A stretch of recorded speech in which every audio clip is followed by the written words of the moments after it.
La lettre des équipes Notre-Dame numéro 252 de juin-septembre 2023. Partagez notre espérance. Bienvenue à toutes et tous pour ce nouveau podcast de la lettre. Vous retrouverez le sommaire de cette lettre dans la description du podcast et pour y accéder, rien de plus simple, il vous suffit de cliquer sur le mot « plus » que vous trouverez après la description. Chaque article a un horodatage qui lui correspond. Il vous suffit de cliquer sur l'horodatage pour accéder directement à l'article qui vous intéresse. Nous vous souhaitons une très bonne écoute. Édito de Pascal et Bertrand Mazas, rédacteurs en chef. Cette lettre achève le cycle de réflexion sur le thème de notre année, largement inspiré par Laudato Si. Notre rapport à la création, le soin que nous prenons du bien commun, notre manière de vivre, les grands choix de société sont des sujets qui pourraient nous laisser penser que les jours à venir sont sombres et inquiétants. Et pourtant, notre foi chrétienne nous invite sans cesse à l'espérance. Ne pas s'arrêter au passé, savoir imaginer le lendemain. Ne pas inquiéter les enfants sur l'avenir, sortir de l'éco-anxiété. Être capable d'écouter le murmure de ce qui pousse au milieu du fracas de vieux arbres qui tombent. Si nous y sommes attentifs, nombreux sont les signes qui nous invitent à avancer dans la confiance. Les initiatives collectives et individuelles en témoignent et ouvrent des chemins d'espérance. Les articles de cette lettre nous en présentent quelques-unes. Dans l'accompagnement de jeunes en quête d'idéal, de migrants en quête d'une patrie, de détenus en quête d'estime, de couples qui se ressoudent, de personnes touchées par le deuil qui se reconstruisent. À la page 13, par le dialogue ouvrir des chemins d'espérance. À la page 28, vivre l'espérance ici et maintenant. L'espérance ne fait disparaître ni la peur, ni la tristesse, ni la colère. Mais nous ne sommes jamais seuls si nous savons avoir un cœur humble, un cœur de pauvre. Pour chacun de nos couples, l'espérance s'incarne de manière différente. Nous sommes appelés à découvrir seuls ou à deux la silhouette unique de notre espérance.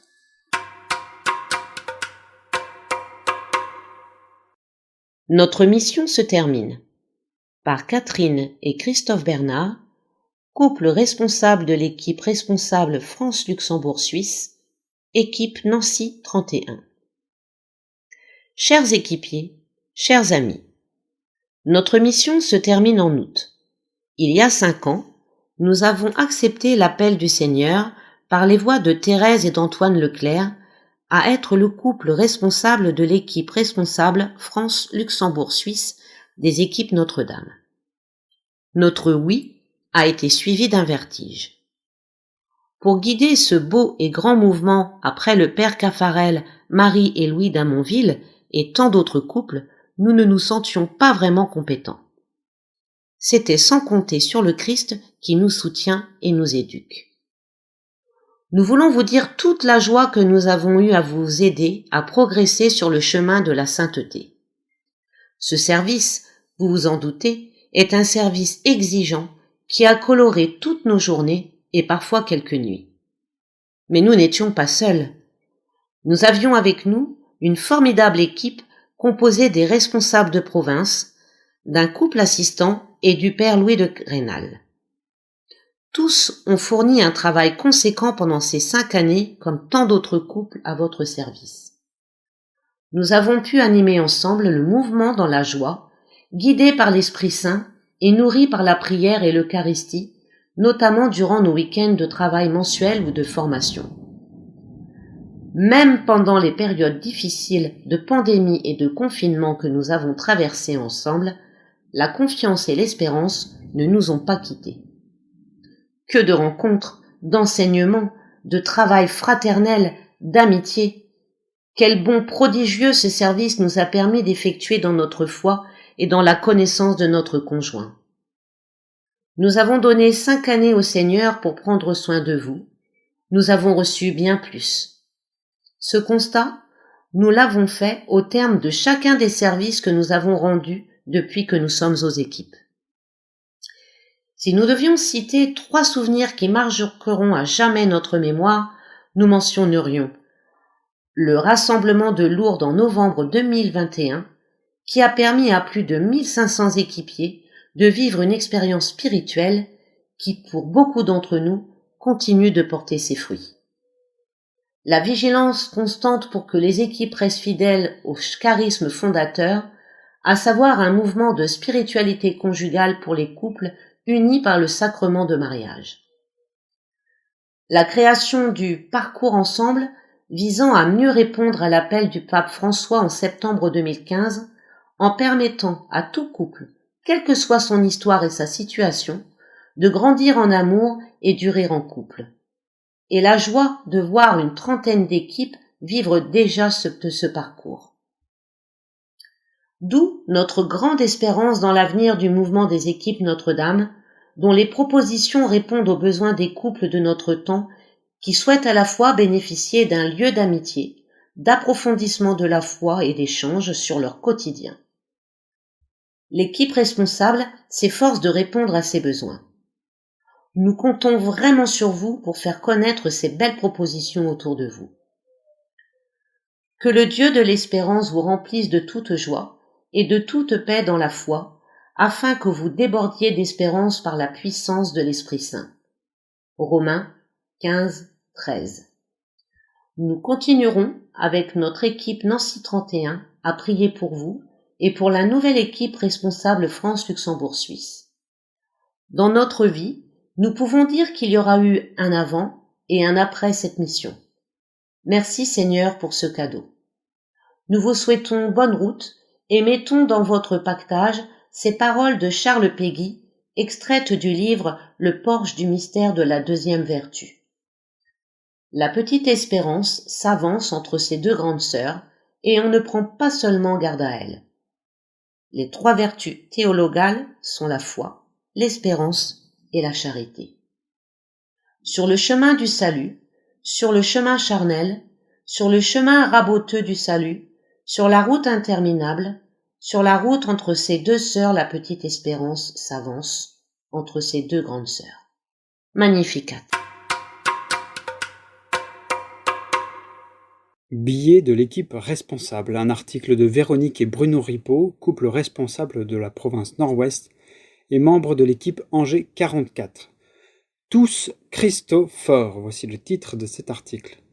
L'espérance, nous dit le pape François, est la vertu d'un cœur qui ne se ferme pas dans l'obscurité, ne s'arrête pas au passé, mais sait voir le lendemain. Avec la foi et la charité, elle constitue les vertus théologales. Espérer, c'est croire en un avenir aux couleurs de Dieu qui nous aime, veut notre bonheur et fait alliance avec tous les hommes. Dans l'Ancien Testament, ils sont nombreux, les patriarches et prophètes qui ont su écouter leur Dieu et répondre oui à son appel. Avec confiance, ils se sont levés et ont accepté de tout quitter. Avec foi et courage, ils se sont mis en route vers un avenir inconnu, souvent semé d'embûches et de doutes. Mais ils ont persévéré, sachant Dieu présent à leur côté, toujours fidèle. Tous ont participé au grand projet d'amour de Dieu, amener son peuple vers la terre promise, vers la lumière, vers la vie. Ils ont annoncé l'espérance qui est entrée dans le monde par l'incarnation de Jésus. Lui, le ressuscité, nous redit cet amour infini de Dieu, cette promesse d'alliance éternelle. Pour le pape François, le baptême est le commencement de l'espérance. En effet, le jour de notre baptême, nous avons reçu cette petite graine d'espérance en étant plongés dans la mort et la résurrection du Christ. Il nous a fait passer des ténèbres à la lumière. Mais cette graine divine, don de Dieu, ne doit pas périr. Laissons-nous guider par Marie qui nous a précédés. Dans un élan du cœur, accueillons de tout notre être, par notre oui, cette vie qui va de l'avant et que rien ne peut arrêter. Cette espérance en nous ne demande qu'à grandir, à être nourrie dans la foi et soutenue au jour le jour par toutes les propositions de notre mouvement. La prière, l'oraison, c'est le moment privilégié où l'espérance se renouvelle et s'exprime. Là, elle puise une intensité nouvelle au souvenir des promesses du Seigneur, nous dit le Père Caffarel. La participation au sacrement, l'écoute de la parole, l'attention portée à nos frères. Cette recherche continuelle de Dieu dans nos vies pour entrer dans sa promesse demande courage, persévérance, confiance. Le Père Caffarel nous stimule. Sachez que l'espérance n'est pas la passivité, elle se traduit par l'effort. Celui qui espère se détache, se dégage, refuse de s'installer. Celui qui espère marche, car son bien est en avant. Hardiment, sans vous retourner, engagez-vous donc sur la voie de l'espérance. Sur ce chemin, nous ne sommes pas seuls, tournons-nous vers l'Esprit Saint pour lui demander force et soutien. L'espérance chrétienne n'est ni une vie dans les nuages, ni un état privilégié qui nous ferait vivre hors du monde. Nous les chrétiens, nous connaissons aussi les épreuves de la vie, maladie, chômage, conflits, difficultés familiales, conjugales. Mais elle est une force qui nous aide à transformer tout événement en occasion d'aimer, parce que nous avons une entière confiance en Dieu. En tant que chrétiens, cette espérance nous engage. Nous avons la responsabilité de la partager. Soyez toujours prêts à rendre compte de l'espérance qui est en vous. Mais comment ? Le pape François nous donne la clé. Nous devons oser être différents, afficher d'autres rêves que ce monde n'offre pas, témoigner de la beauté, de la générosité, du service, de la pureté, du courage, du pardon, de la fidélité à sa vocation, de la prière, de la lutte pour la justice et le bien commun, de l'amour des pauvres, de l'amitié sociale. Paragraphe 36 de Christus Vivit. Humblement, tournons-nous vers notre Dieu qui nous aime. Avec la force de son esprit, il renouvellera en nous l'espérance. Ainsi, nous deviendrons des Christophores, des porteurs de Jésus dans le monde pour témoigner et rayonner de son amour immense pour chacun.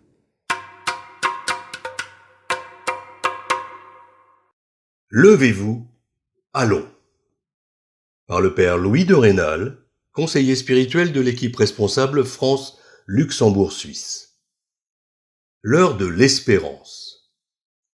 Dans son exhortation apostolique à Maurice Laetitia, le pape François décrit plusieurs dangers qui menacent les familles aujourd'hui. L'individualisme exacerbé, la culture du provisoire, l'organisation sociale et l'organisation du travail, le rythme de vie, le stress, l'absence de Dieu et la solitude. Se référer à Maurice Laetitia, chapitres 33, 39 et 43.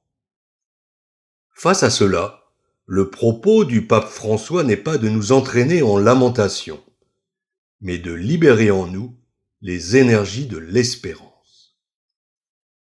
Il y a eu beaucoup de moments difficiles dans l'histoire sainte. Toute la Bible est ponctuée de la résolution « Levons-nous et bâtissons ». Néhémie, chapitre 2, verset 18. Dieu est un bâtisseur qui réalise son plan en Jésus, la pierre d'angle rejetée par les bâtisseurs. Dans la nuit de sa passion, alors que Judas arrive pour le livrer, Jésus dit « Levez-vous, allons ». Marc 4, 42. Cette phrase était le titre du dernier livre de Jean-Paul II. Et on se souvient de son appel lors de sa première homélie place Saint-Pierre. « N'ayez pas peur, ouvrez les portes au Christ ». Ouvrir les portes. La pensée sociale de l'Église développe une vision large et inclusive de la famille. Le pape de la famille a élaboré une approche de la famille en tant que sujet social dans sa lettre Familiaris Consortio et sa lettre aux familles. On y remarque l'intention d'élargir la famille, de faire comprendre à ses membres que la vie familiale s'étend à toute la société. Il la définit comme une communauté de vie et d'amour fondée sur le mariage et ouverte à la vie. Bâtisseurs d'espérance. Beaucoup de couples chrétiens nous édifient par leur courage et leur espérance. Dans un contexte difficile, ils se donnent et travaillent durement, cherchent à mettre Dieu à la première place, aiment leurs enfants et veulent leur donner une bonne éducation humaine et chrétienne, ouvrent les portes de leur maison familiale aux autres. Voici quelques témoignages glanés dans la vie de couple rencontrés autour de moi ces dernières années. Laurence et Henri m'accueillent chez eux l'espace d'une soirée. Ils appellent leurs enfants qui viennent me saluer avant d'aller se coucher. Le plus jeune, monte sur les épaules de sa grande sœur pour rejoindre sa chambre. Lors de nos échanges, nous évoquons avec bienveillance et dans la vérité la situation d'un proche qui est homosexuel et vit en couple. Nathan et Sophie m'écrivent pour me partager leurs inquiétudes au sujet de l'éducation de leurs enfants. Ils me disent chercher un endroit où ils pourraient rencontrer d'autres familles, ainsi que des lieux spirituels plus nourrissants et des écoles qui tirent leurs enfants vers le haut. Le chapelet les réunit chaque jour. Paul et Jeanne ont commencé à prier ensemble depuis leurs 60 ans de mariage. Chaque matin, ils lisent la parole de Dieu. Le soir, c'est une prière d'action de grâce où ils offrent leurs intentions et confient leurs enfants divorcés et leurs petits-enfants dont beaucoup ne sont pas baptisés.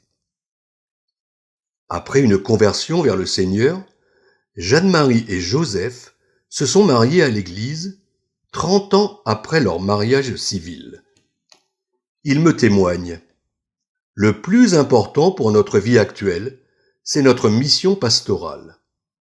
Par notre exemple, notre attitude quotidienne, notre foi grandissante à travers l'amour de Dieu, nous pouvons apporter beaucoup aux autres et nous recevons beaucoup d'amour. Antoine et Caroline ont connu des années de chômage et de nombreuses disputes. Lors d'un pèlerinage à Paray-le-Monial, le Seigneur a ravivé les grâces de leur sacrement de mariage. À leur tour, le couple a mis en place la prière conjugale et leur amour s'est transformé. Chaque fois qu'il y a des rencontres paroissiales, je vois Marie et Patrick aller à la rencontre des personnes seules ou des familles étrangères. Ils les invitent parfois à déjeuner dans leur maison, où ils hébergent déjà une famille de réfugiés. Terminons en action de grâce avec ces propos du pape François.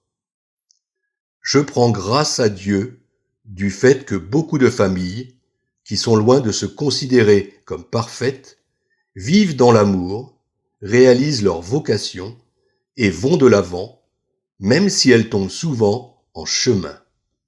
Amoris Laetitia, chapitre 57.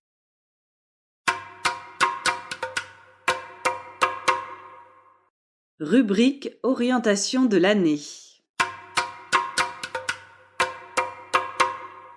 Partager l'espérance dans un monde qui désespère. Jean-Marie Petitclerc, salésien de Don Bosco, prêtre coordinateur du réseau Don Bosco Action sociale.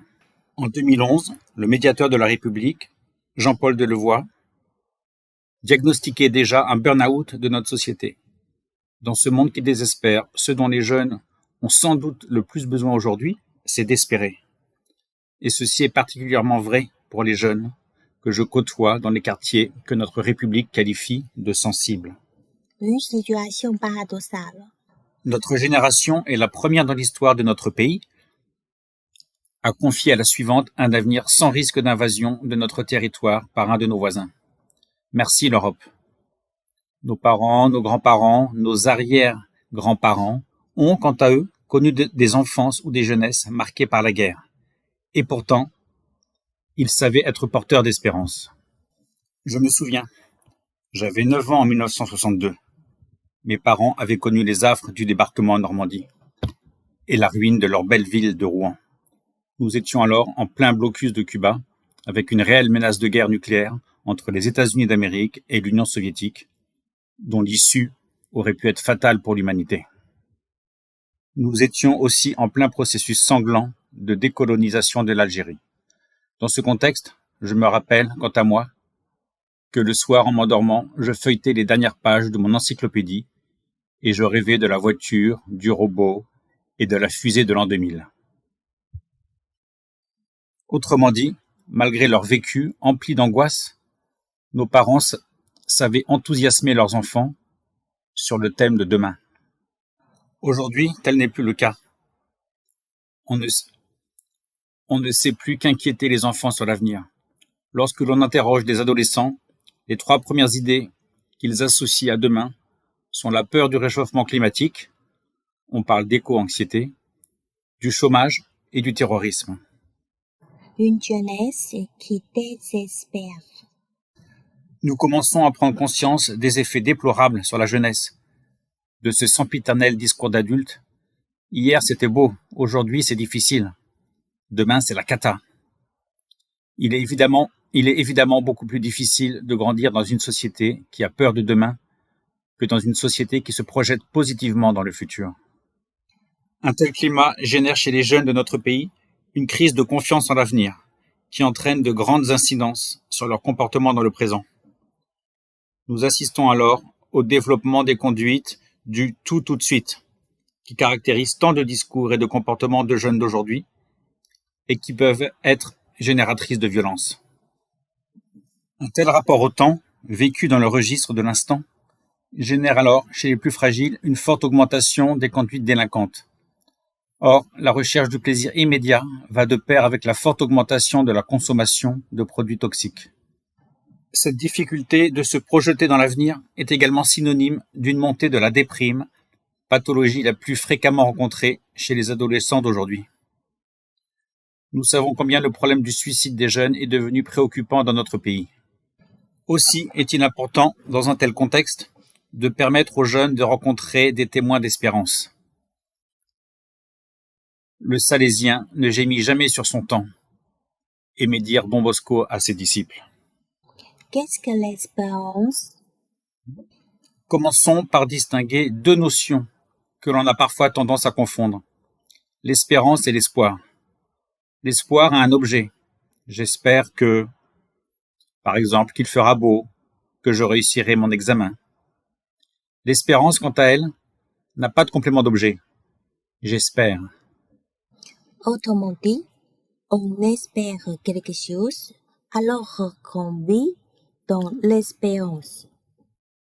Comme le souligne Geneviève Como, l'espoir est soumis à l'échéance du ou bien ou bien. Ou bien je suis reçu à mon examen, ou bien je suis collé, ou bien je gagne, ou bien je perds. L'espérance, au contraire, se maintient dans l'ouverture. L'espoir vive un futur escompté. L'espérance se vit au présent. L'espoir est une attente angoissée ou impatiente de quelque chose qui n'existe pas encore. L'espérance est une qualité d'attention à ce qui se donne à nous. Au fond, l'espérance ne se définit pas par son contenu, mais par son mouvement. Elle ne nous offre pas telle ou telle représentation d'un objet précis à espérer, mais elle ouvre le réel à ce qu'on ne perçoit pas encore. Comme le dit saint Paul, voir ce qu'on espère, ce n'est plus espérer. Car ce que l'on voit, comment l'espérer encore? Être porteur d'espérance. Selon Jean-Claude Guilbeault, la désespérance, c'est un peu de la lâcheté.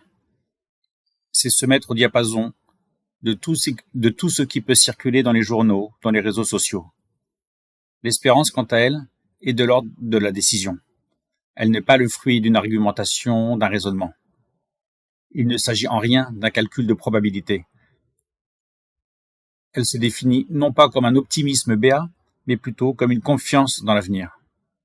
L'espérance ouvre un passage, ouvre notre présent à sa dimension d'avenir, de possible.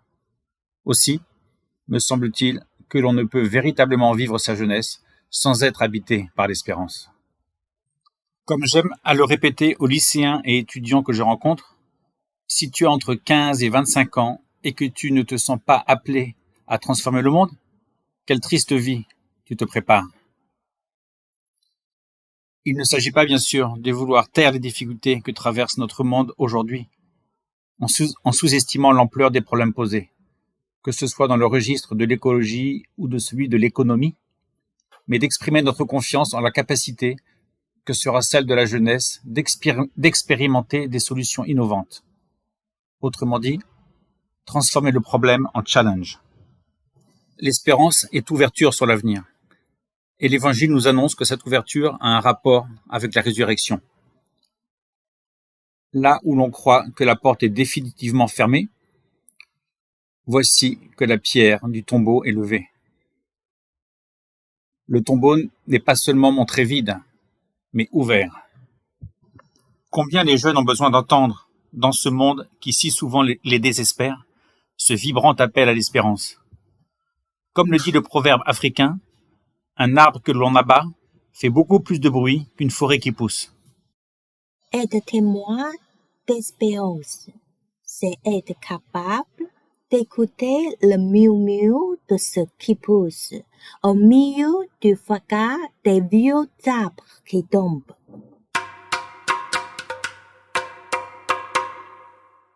Par le dialogue, ouvrir des chemins d'espérance. Un article de Jean-Marc Aveline, archevêque de Marseille. Qui oserait nier aujourd'hui qu'à l'intérieur de l'Église, comme dans le monde, nous allons de crise en crise avec de graves interrogations sur nos sociétés et de lourdes inquiétudes quant à l'avenir? D'où pourrait venir la paix et la justice? Où sont les chemins de l'espérance?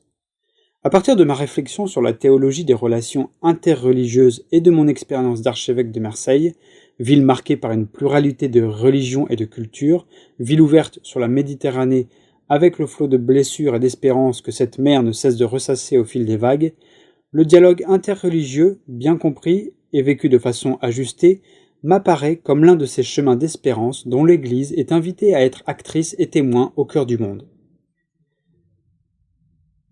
Le dialogue, geste de Dieu. Quand l'Église catholique, à la suite de Paul VI et du Concile Vatican II, emploie le mot dialogue pour désigner les relations qu'elle souhaite engager avec l'humanité et notamment, mais pas exclusivement, les fidèles d'autres traditions religieuses, elle donne à ce mot une teneur théologique qui s'enracine dans une certaine conception de la révélation de Dieu.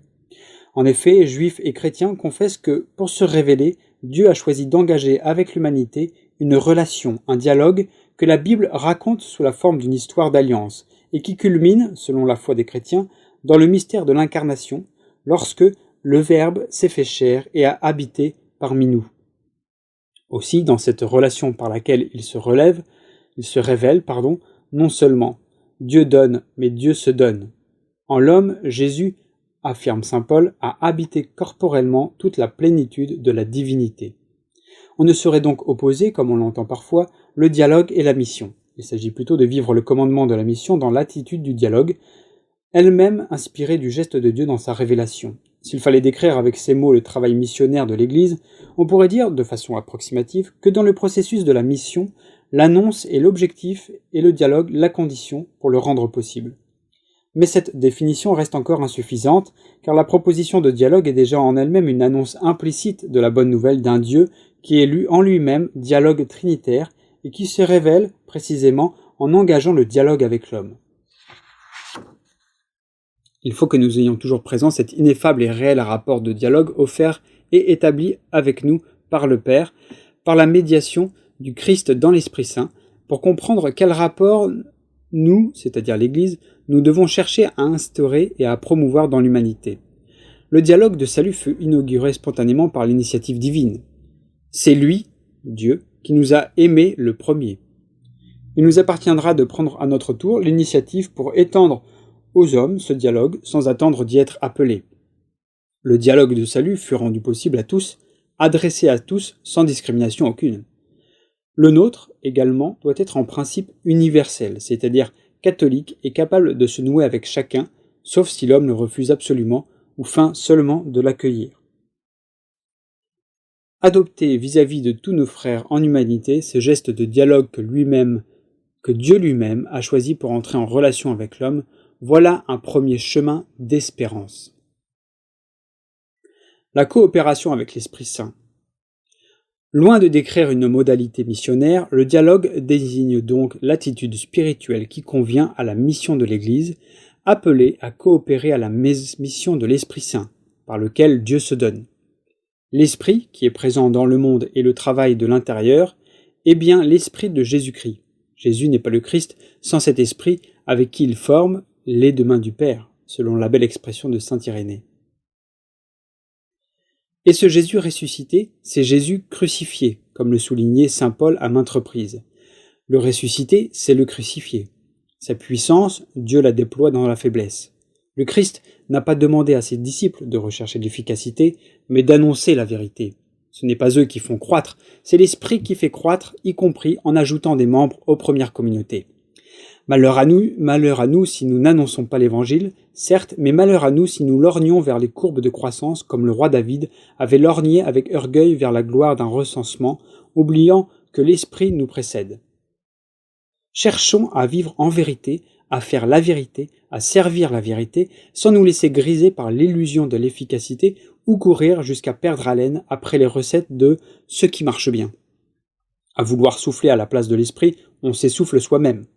Même là où il n'y a apparemment aucune efficacité, il peut y avoir, cachée mais réelle, une grande fécondité. L'Église était déjà l'Église, quand elle n'était encore qu'une poignée de personnes tenant dans la salle du Cénacle au matin de Pentecôte. Elle n'est pas un territoire à défendre ou une surface sociale à étendre, mais un don à recevoir et une tâche à accomplir. Coopérer avec l'Esprit Saint pour recevoir ce don et accomplir cette tâche sans chercher à en mesurer l'efficacité, voilà un deuxième chemin d'espérance. La mission de l'Église. Être missionnaire consiste ainsi à être témoin du Fils en coopérant avec l'Esprit. Il s'agit de faire de l'espace pour Dieu à l'intérieur de soi et d'accueillir ainsi tous ceux pour qui Dieu a fait de l'espace en lui-même. Cela implique d'accepter que l'autre qui confesse Dieu autrement que moi ait quelque chose à me dire de la part de Dieu, à la faveur des rencontres que je pourrais avoir avec lui. Et il faut aussi accepter que j'ai moi aussi, à cause de ma foi et de l'Évangile, quelque chose à dire et à donner à l'autre qui ne croit pas ou qui croit autrement que moi. Évangéliser signifie confier l'Évangile. Le souci de confier l'Évangile ne doit jamais faiblir dans la conscience ecclésiale, au risque que celle-ci, en renonçant à sa mission, ne perde son identité. Si le dialogue, mal compris, devenait pour l'Église le paravent d'une dissimulation du commandement missionnaire sous les artifices d'une pensée moderne de la tolérance qui relativise tout, il faudrait s'en démarquer. Mais si l'évangélisation, mal comprise, devenait pour l'Église l'étendard d'une volonté de conquête pour imposer des valeurs chrétiennes, en oubliant ou en négligeant la présence et l'action de l'Esprit non seulement dans chaque personne, mais aussi dans les cultures, les sociétés et même les religions, il faudrait également s'en démarquer. Voilà pourquoi il est si important qu'il existe une Église de témoins, sacrement universel du salut, lesquels témoins ne doivent pourtant pas omettre la réciprocité de l'Esprit qui appelle à la conversion chacun des interlocuteurs du dialogue. Si la conversion de mon interlocuteur dépend de sa conscience et aussi de ma prière, toutes deux reliées en profondeur par l'Esprit, ma conversion personnelle à l'Évangile n'est ni facultative ni prétendument achevée. Elle est même requise pour que l'Esprit puisse présenter à la conscience de mon interlocuteur un évangile auquel moi-même je n'aurais jamais fini de me convertir. Et il se peut que, dans l'hospitalité réciproque de l'esprit, les richesses spirituelles de mon interlocuteur, pas encore chrétien, puissent révéler ou stimuler des ressources de mon christianisme, pas encore déployées. Voilà un troisième chemin d'espérance. Nous confessons qu'il n'y a qu'un unique sauveur, le Christ Jésus. Mais nous savons aussi que, en ces temps qui sont les derniers, l'Esprit travaille à tout récapituler dans le Christ, selon le bon vouloir du Père. Or, sur l'horizon eschatologique de la promesse, tous les peuples ont part à la mission que le Père a confiée au Fils et à l'Esprit. Participer à cette œuvre de récapitulation, telle est la mission de l'Église.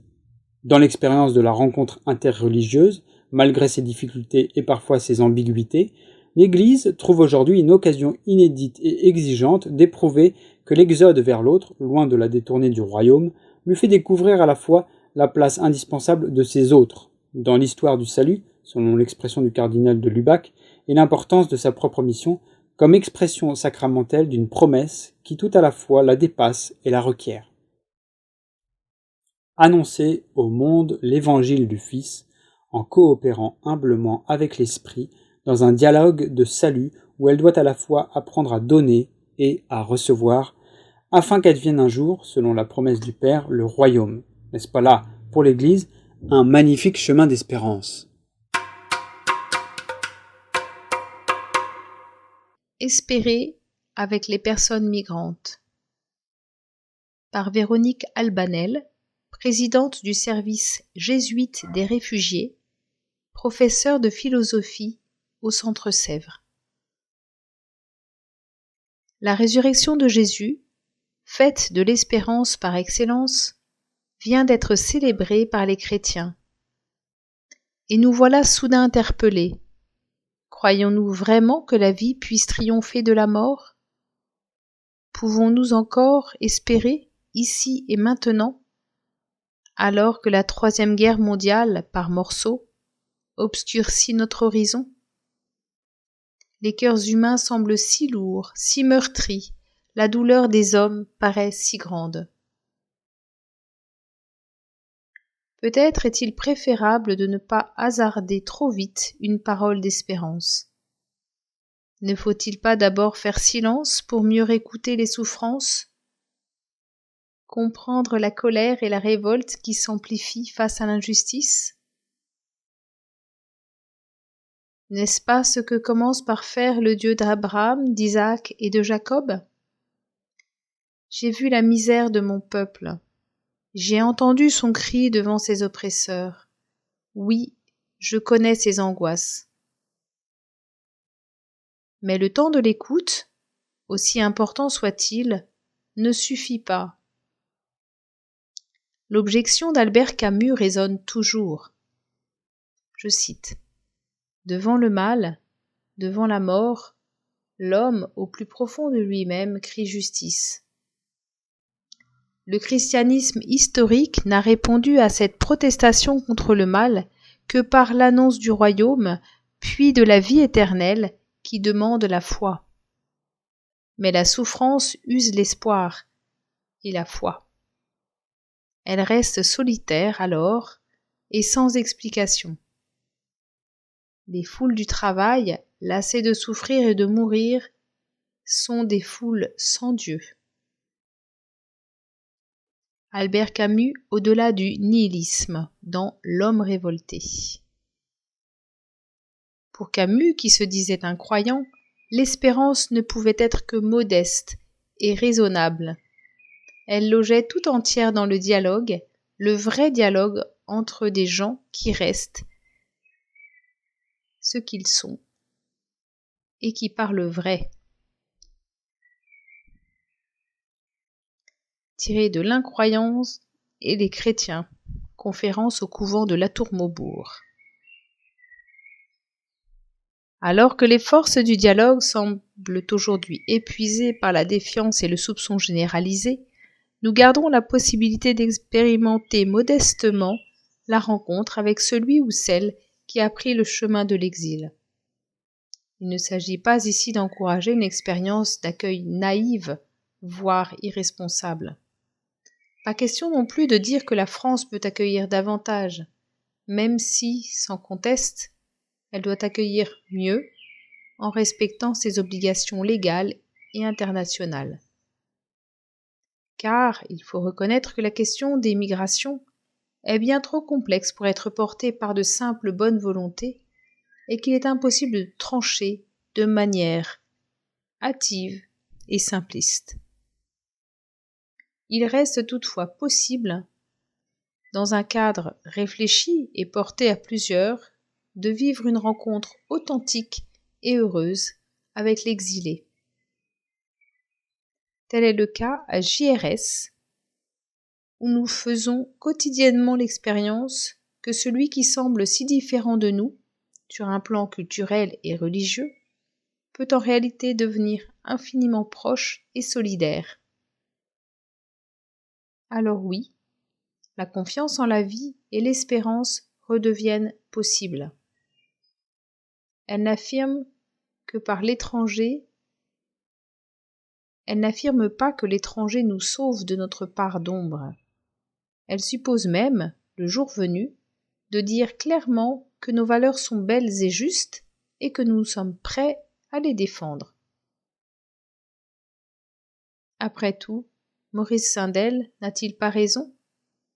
Je cite: « Le vrai problème n'est pas de savoir si nous vivons après la mort, mais si nous serons vivants avant la mort. »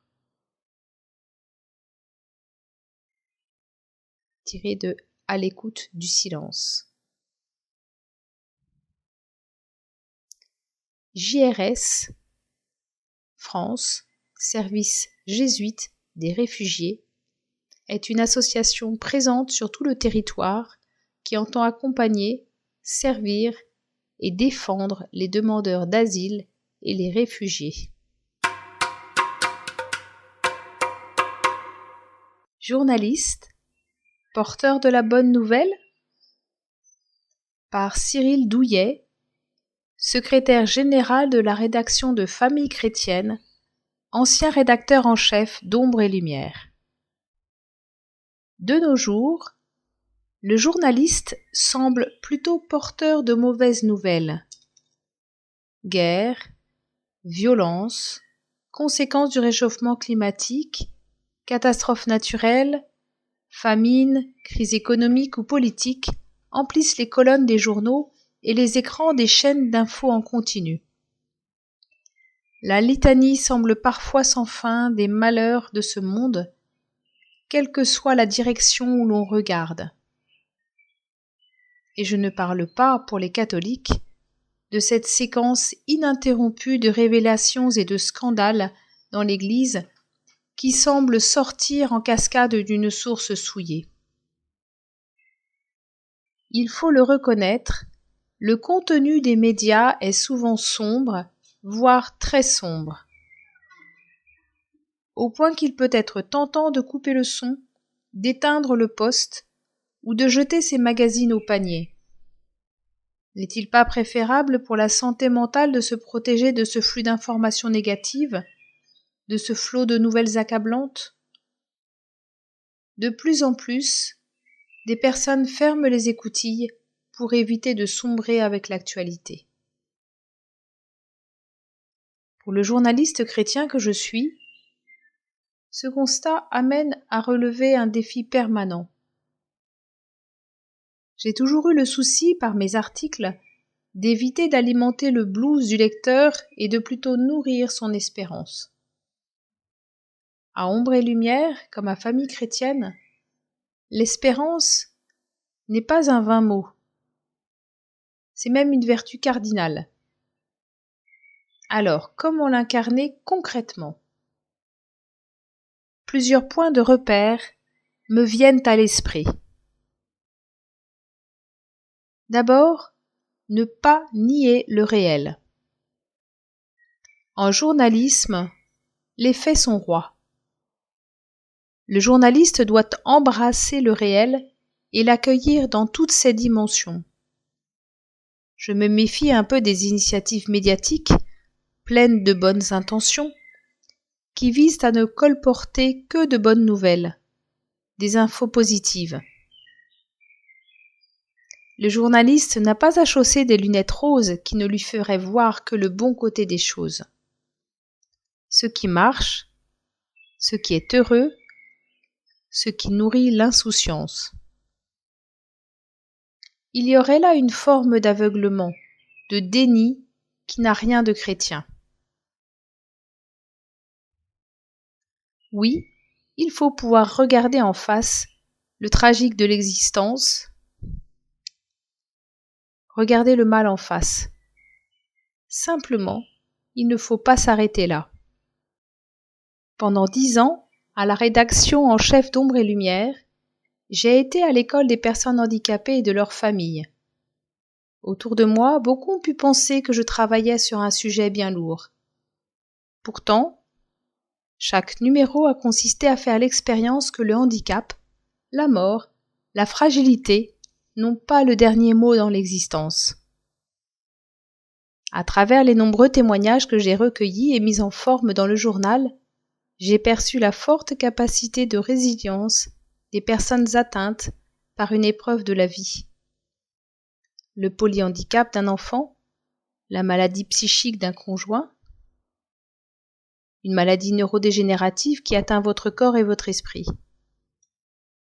Combien de fois j'ai découvert le cheminement d'une espérance, d'une joie et d'une paix inattendues, et ce, malgré la souffrance, la douleur, la complexité du quotidien. Combien de fois j'ai observé l'avènement d'une réconciliation avec soi-même, d'une vie nouvelle, d'un nouveau départ, avec des valeurs renouvelées. Souvent ce chemin est parallèle à une expérience de foi ou bien simplement l'expérience d'être aimé, d'être soutenu, d'être compris. Nourrir l'espérance, c'est apprendre à regarder plus loin que les apparences, que les préjugés. Oui, on peut être handicapé et avoir une vie heureuse. Non, la différence ne condamne pas à la souffrance et à l'exclusion. À Ombre et Lumière, j'ai été édifiée par des personnes qui ont appris à regarder leur réalité autrement, mais aussi par des initiatives multiples qui construisent concrètement l'espérance. Le monde du handicap est un milieu qui fourmille de créativité en tous sens. La fraternité et la solidarité font encore se lever le matin une multitude d'hommes et de femmes, croyants et non-croyants, qui s'engagent pour les autres. Cela ne fait pas forcément beaucoup de bruit, mais cela fait beaucoup de bien, et il faut des yeux et des oreilles pour en témoigner. Accueillir le négatif, mais regarder plus loin ou plus dans les détails des choses. Telle est la ligne de crête sur laquelle se dessine la ligne éditoriale d'un magazine comme Ombre et Lumière, titre qui en résume tout le projet. Être un journaliste chrétien, c'est sans cesse transformer son regard, chercher la petite lueur qui luit au cœur de la nuit, la source qui jaillit dans le désert. Regard qui se double de respect et de bienveillance pour les personnes. À Famille chrétienne, hebdomadaire, les enjeux sont un peu différents, car nous sommes beaucoup plus en prise avec l'actualité lourde. Les grandes tendances politiques, ecclésiales, culturelles font le cœur du journal. Mais le défi reste le même. Rendre compte de l'espérance chrétienne. Je constate que cela se fait à travers des rencontres. La page Portrait est d'ailleurs la plus lue du magazine. Des personnes qui dans leur réalité ordinaire vivent des choses extraordinaires. Des initiatives, des reportages sur la mission ou sur la solidarité. C'est aussi témoigner de l'action de l'Église sur les zones de fracture du monde. Telle initiative de paix ou de réconciliation. C'est enfin attirer le regard vers les réalités d'en haut, nourrir une vision du réel qui inclut sa dimension spirituelle, invisible. Car être journaliste chrétien, c'est être journaliste et chrétien. Et comme baptisé, être appelé à partager la bonne nouvelle. Sans mélanger les genres, il s'agit de donner un sens aux événements, de montrer que tout n'est pas vain et que l'homme a encore le pouvoir d'agir sur le monde, ou plutôt de laisser Dieu agir à travers lui. Pour le journaliste chrétien, comme pour tout chrétien, l'espérance est un combat. Il est plus facile, et parfois plus vendeur, d'attiser la peur par une focalisation sur ce qui va mal, ce qui est en voie de destruction.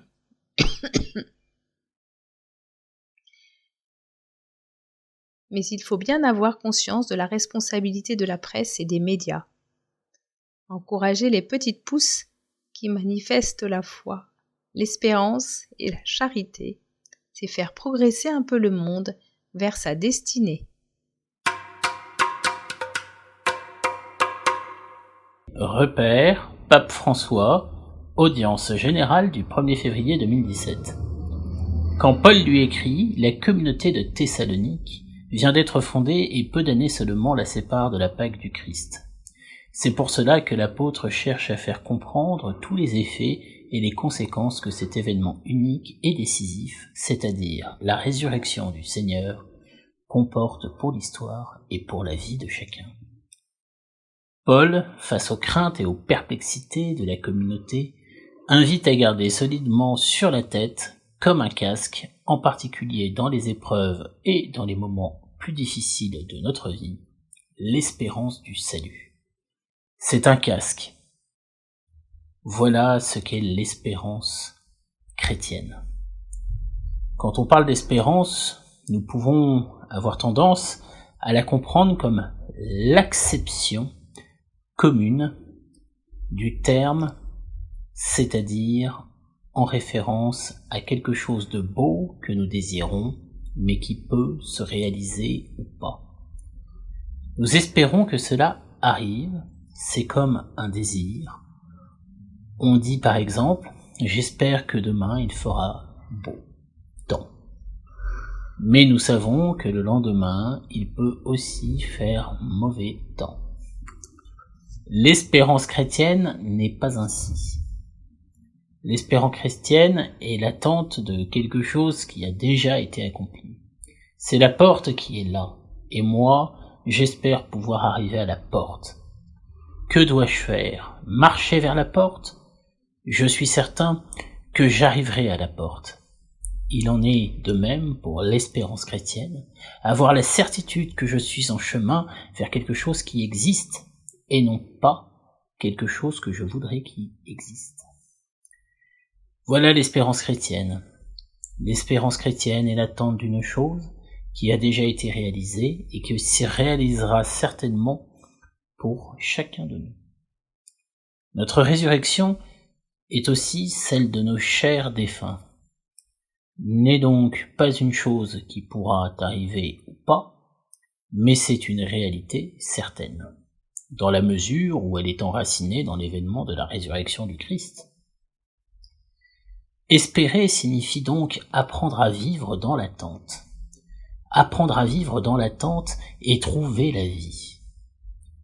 Quand une femme découvre qu'elle est enceinte, chaque jour elle apprend à vivre dans l'attente de voir le regard de cet enfant qui viendra. Ainsi, nous aussi, nous devons voir et apprendre de ces attentes humaines et vivre dans l'attente de regarder le Seigneur, de rencontrer le Seigneur.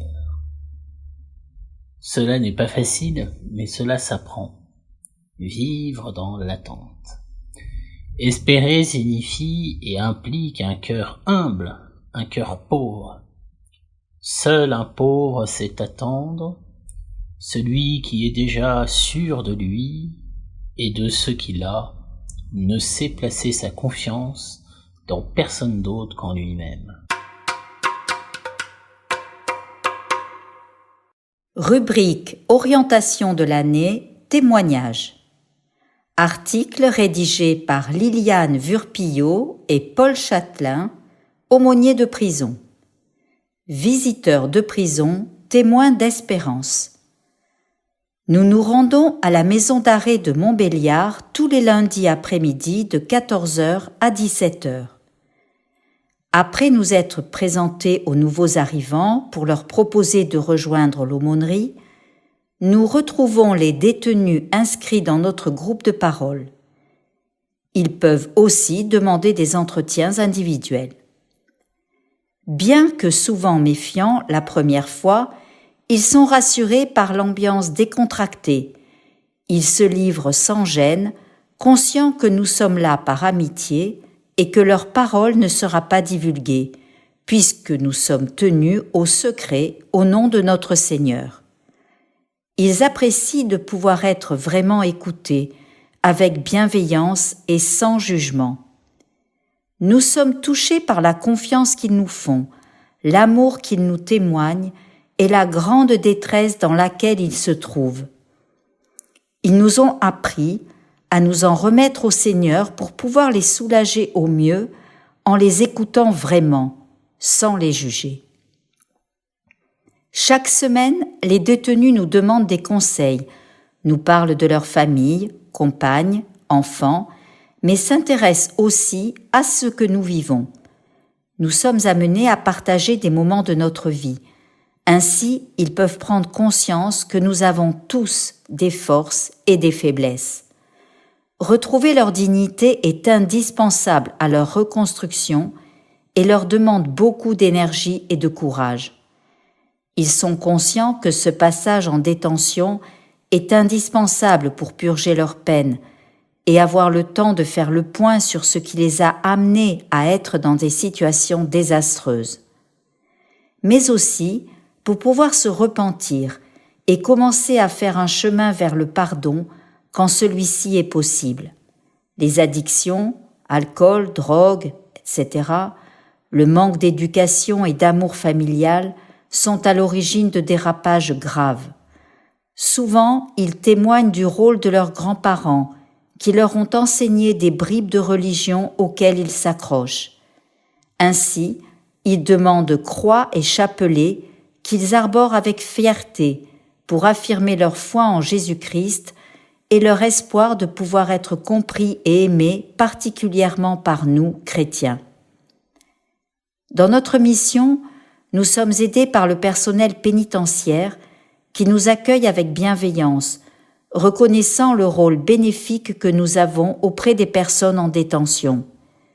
Nous pouvons, par exemple, leur signaler la détresse extrême de l'un d'entre eux afin d'éviter un suicide. C'est la seule permission autorisée par l'aumônerie nationale pour lever le secret. Parfois, nous dépassons notre mission pour permettre à certains détenus de sortir de situations inextricables. Nous avons ainsi aidé 2 personnes à trouver un hébergement, l'éloignement géographique de leur famille étant imposé.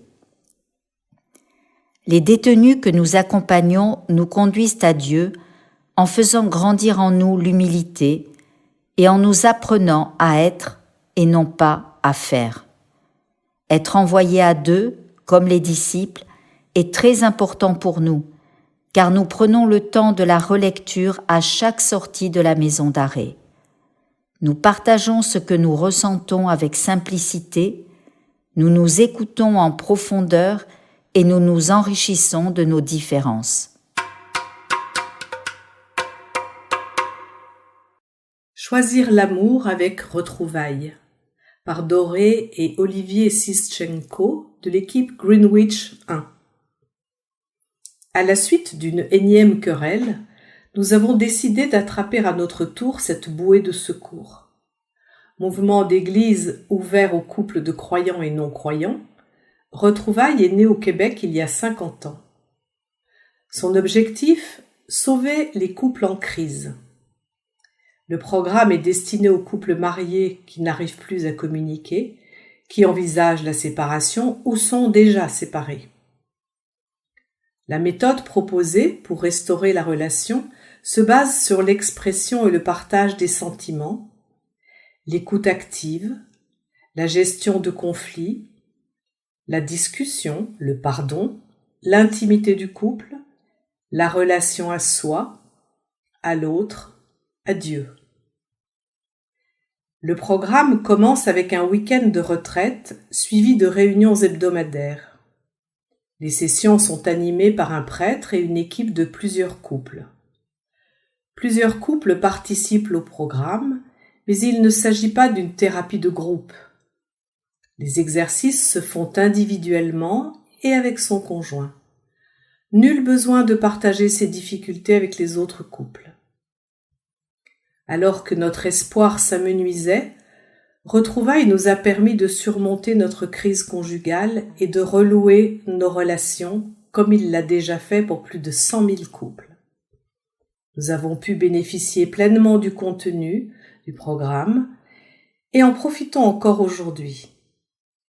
Retrouvailles nous aide à poursuivre notre cheminement à 2 et cette fois-ci en tant qu'époux patient, tolérant et aimant. Rubrique Spiritualité conjugale. Revisiter la prière des époux de notre mariage. Étions-nous prêts lorsque nous sommes mariés? Et prêts à quoi? Par Anne-Claire et Stéphane, équipe Lyon 158. Ces 2 questions nous travaillent à l'heure où nos enfants sont en âge de convoler. Y réfléchir peut nous permettre de les accompagner plus sereinement, mais aussi de faire un petit bain de jouvence dans la genèse de notre engagement. Pour cela, nous pouvons envisager de relire notre déclaration d'intention de mariage et notre prière d'époux. Être prêt en termes sportifs ou intellectuels, c'est d'abord se donner les moyens de concourir. Pour nous, le premier moyen offert est de vouloir la confiance et pour cela de garder toujours l'espérance. Oui, l'autre ne sera jamais ce que je veux qu'il, elle, soit. Voici un constat de lucidité à travailler impérativement. Mais oui, aussi, il, elle, évolue en fonction de moi si je suis en capacité de partager avec lui ou elle mes doutes, mes inquiétudes, mes joies et aussi mes difficultés, bref, de lui faire confiance. Le deuxième outil que nous connaissons tous est la communication. Communiquer est un maître mot de notre époque. Preuve par l'absurde que cela n'est pas une évidence dans tous les domaines de la vie. Mais communiquer ne se limite pas à raconter. Il faut aussi savoir écouter, comprendre, analyser, décider, pour choisir d'avancer ensemble, même en cas de désaccord. Communiquer n'est pas éviter les blessures, les disputes, ni être toujours d'accord. En communiquant, nous nous assurons juste que la ligne est toujours ouverte et que rejoindre le cœur de l'autre reste possible en toutes circonstances. Le dernier moyen, sans doute beaucoup moins utilisé, est de faire mémoire. Dans notre cas, il nous est arrivé une seule fois, en équipe, de nous encourager à relire notre déclaration d'intention il y a une vingtaine d'années. Quel dommage! Et récemment, à l'occasion de notre retraite annuelle, une très heureuse proposition a merveilleusement accompagné notre week-end. Recomposer une prière des époux en faisant mémoire de ces années de vie commune. Pour nous, cela nous a donné l'occasion de revenir également sur notre déclaration d'intention et de relire ce qui nous animait il y a 34 ans. Les fruits de cette belle prière, de cette relecture, sont encore sans doute nombreux à venir, mais notre action de grâce pour notre engagement nous a permis de retrouver durablement cette impression du début. Oui, j'ai de la chance de t'avoir rencontré, choisi et épousé. Oui, le Seigneur avait un projet pour nous, et même si nous ne serons jamais à la hauteur, nous comprenons bien mieux que le mariage chrétien est un signe prophétique. Oui, enfin, nous tenons dans les difficultés et nous croyons fermement que nous avons avec les armes de la foi, des sacrements, les moyens de poursuivre ce beau chemin. Alors, qu'attendez-vous pour faire mémoire à votre tour ? Reconnaître les bonnes nouvelles et les partager. De Tiphaine et Hubert de Belnet, groupe Bonnes Nouvelles à Marseille. Il y a 12 ans, un groupe d'amis constitué de 6 couples souhaite se réunir pour progresser dans la foi. Tous font le constat que l'écoute et l'observation du monde par les médias, journaux, réseaux sociaux sont quasiment exclusivement orientés vers les drames, accidents, échecs et autres calamités naturelles ou non. En réaction, ils décident de fonder un groupe qui s'attachera à voir, reconnaître et partager les bonnes nouvelles et signes d'espérance. L'aventure démarre avec l'intuition que la présence d'un accompagnateur spirituel s'impose pour conserver le cap et guider les échanges. Depuis la création, 3 prêtres différents se sont succédés pour accompagner le groupe. Toutes les 4 à 6 semaines, chacun à son tour, un couple reçoit chez lui les autres et le prêtre accompagnateur. Les rencontres sont structurées en 4 temps. La rencontre débute par un temps de louange et de lecture de l'Évangile ou de la vie du saint du jour. S'ensuit un échange et un partage des bonnes nouvelles collectées depuis la réunion précédente. Chacun est libre de partager ou non une ou plusieurs nouvelles. Celles-ci peuvent provenir de la vie familiale, professionnelle, culturelle ou religieuse, ou bien de l'écoute et de l'observation du monde. Le 3e temps est un temps de partage et d'échange à propos d'un livre, d'un texte ou d'un film choisi lors de la réunion précédente. Par exemple, cette année, l'encyclique du pape Benoît XVI, Deus Caritas, ou, à l'approche de Pâques, Isaïe au chapitre 53.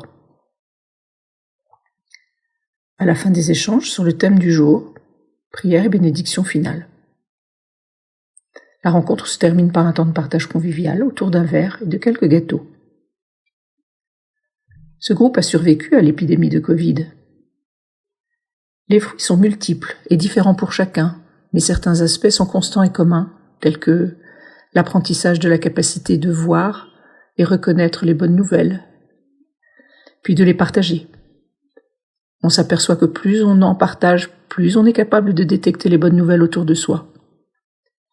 L'enrichissement par les échanges sur les thèmes développés, le regard éclairé par l'espérance sur ces sujets. Pour certains, cet apprentissage a conduit à partager de bonnes nouvelles en dehors du groupe, dans leur milieu professionnel ou associatif. En somme, il s'agit là d'une façon, parmi d'autres, de discerner, reconnaître et partager l'amour de Dieu pour le monde. Le groupe, par la nécessité de travailler les thèmes prévus, tous orientés vers l'espérance, est en lui-même une source d'approfondissement de la confiance et de l'espérance en Dieu. Mais l'idée même qui a présidé à sa création est l'apprentissage de la découverte et de l'observation des bonnes nouvelles qui jalonnent nos vies, ce qui est en soi un beau et vrai moteur. Dans le deuil, l'espérance retrouvée par Odile Soulard. J'ai rejoint le mouvement Espérance et Vie quelques mois seulement après le décès de mon mari il y a 7 ans. Je connaissais l'existence du mouvement et j'ai rapidement trouvé les coordonnées d'un contact dans mon diocèse. Je pense que je me rendais compte que je ne parviendrais jamais à surmonter seule ce qui m'arrivait. Je ne pouvais pas confier certaines choses à mes enfants, à mes amis, de crainte de les inquiéter ou de les choquer. Je sentais que seulement l'aide d'un mouvement chrétien et mon engagement dans celui-ci me permettraient d'y voir plus clair. Ainsi, de donner du sens à l'écroulement de ma vie et peut-être de reconstruire quelque chose sur ces ruines. L'espérance est au cœur de la vie, cette vie que nous partageons avec les veufs et veuves autour de nous.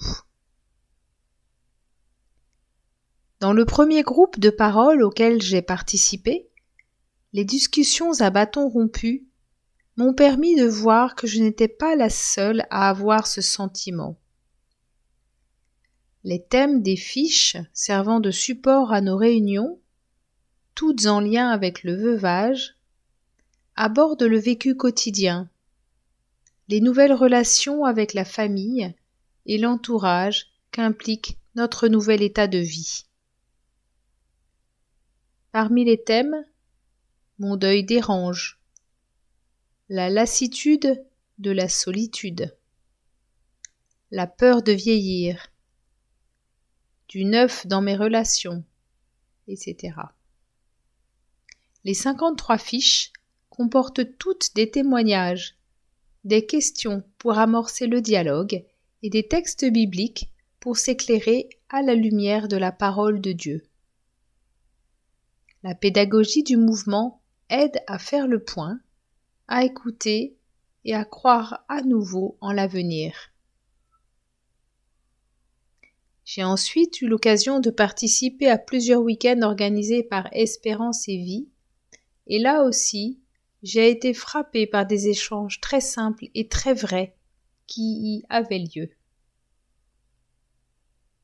Chacun d'entre nous a un vécu, une situation sociale différente.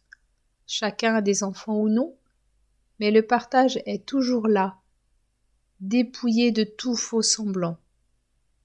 Tu es veuve, je suis veuve. Ce que nous allons échanger et partager va nous éclairer mutuellement, nous aider à avancer vers un peu plus d'espérance, à faire naître et vivre un peu de solidarité et d'amitié nouvelle. Lors des week-ends, des psychologues ou des spécialistes du deuil abordent un sujet en lien avec le veuvage. Les derniers week-ends organisés ont rassemblé les participants autour de le deuil, un mouvement de vie pour moi et mes enfants, au-delà des peurs et des difficultés, vivre en confiance, devenir et être un pour tout décider.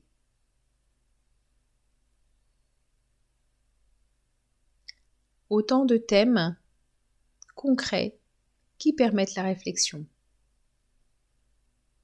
En octobre dernier, Espérance et Vie a rassemblé 800 veufs et veuves à Lourdes, autour du thème « Veuf, veuve, ensemble, portons l'espérance ».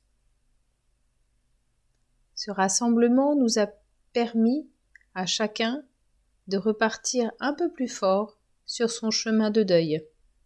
Après la mort de mon mari, je ressentais beaucoup d'inquiétude quant à la manière dont mes enfants et ma belle famille vivaient ce deuil. Grâce aux propositions du mouvement, j'ai pu apprendre à m'alléger du poids de cette inquiétude en la partageant. L'espérance est au cœur de la vie, cette vie que nous partageons avec les veufs et veuves autour de nous. Elle est nourrie par les moments de prière, par le chant partagé et bien sûr également par les nouveaux liens amicaux. C'est une espérance chrétienne, une réflexion sur l'au-delà. La résurrection est au cœur de notre foi. À Espérance et Vie, le mot « espérance » prend vraiment la signification de se relever, de reprendre confiance dans l'avenir. De la discussion jaillit la lumière, comme dit le proverbe, et cette lumière éclaire un chemin d'espérance. Espérance et Vie, mouvement chrétien pour les premières années du veuvage.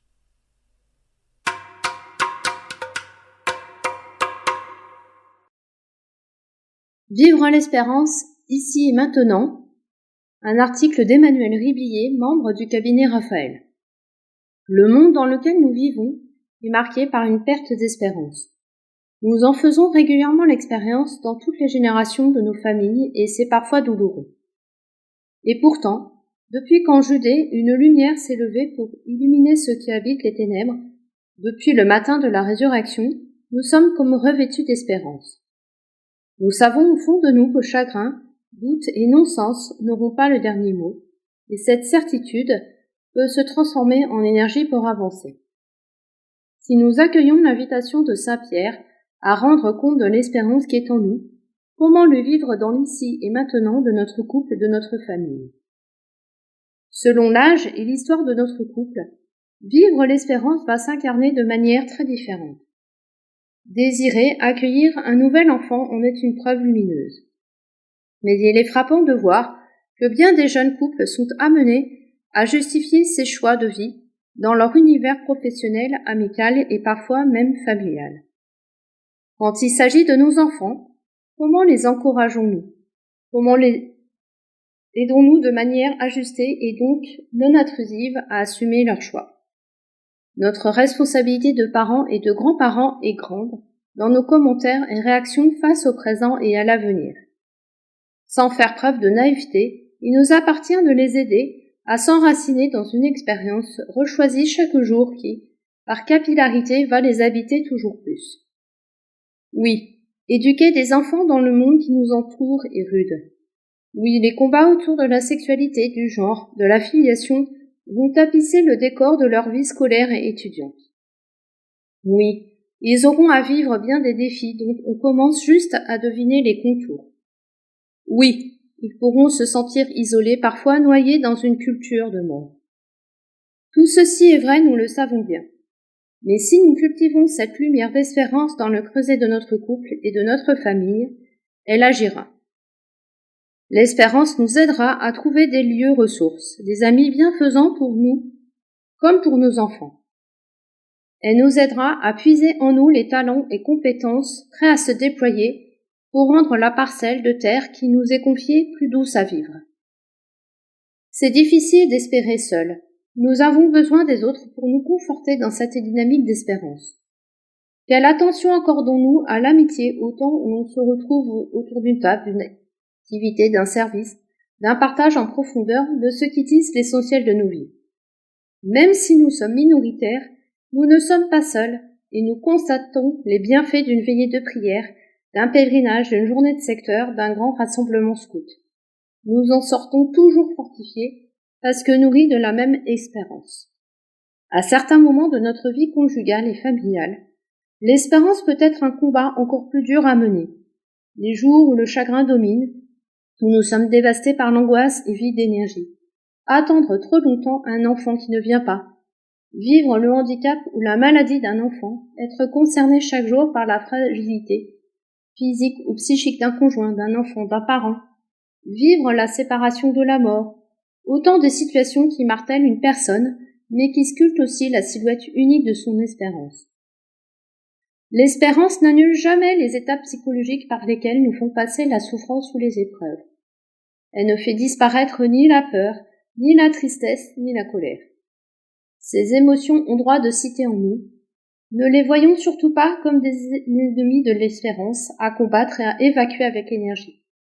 Consacrons au contraire cette énergie à les accueillir et à nous laisser guider par elles, à la recherche de ce dont nous avons besoin. La consolation est comme la petite sœur de l'espérance. De quelle consolation ai-je besoin aujourd'hui? Où la chercher?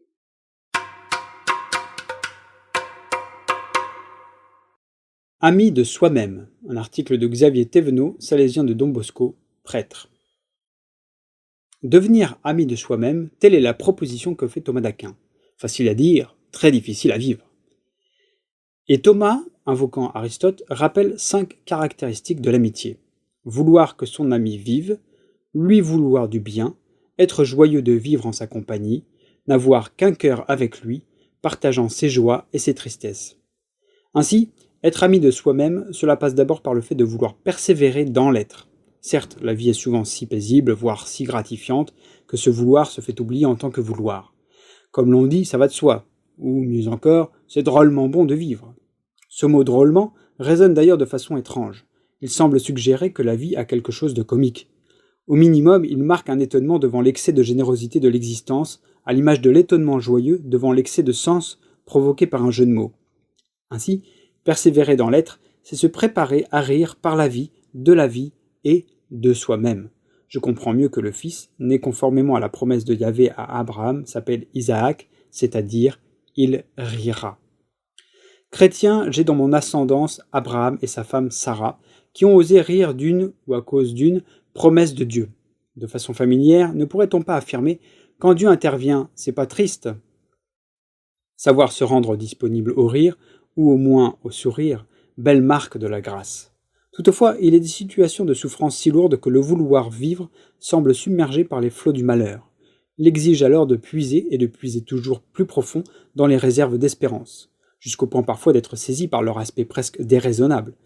Ne dit-on pas d'ailleurs « espérer contre toute espérance » ? Comme si ce travail de l'espérer était une sorte de lutte contre les raisons qu'il se donne.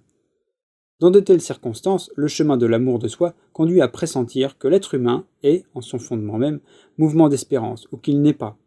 Prise de conscience finalement libérante, mais qui déclenche parfois, à la vue de tant de fragilité, crainte et tremblement.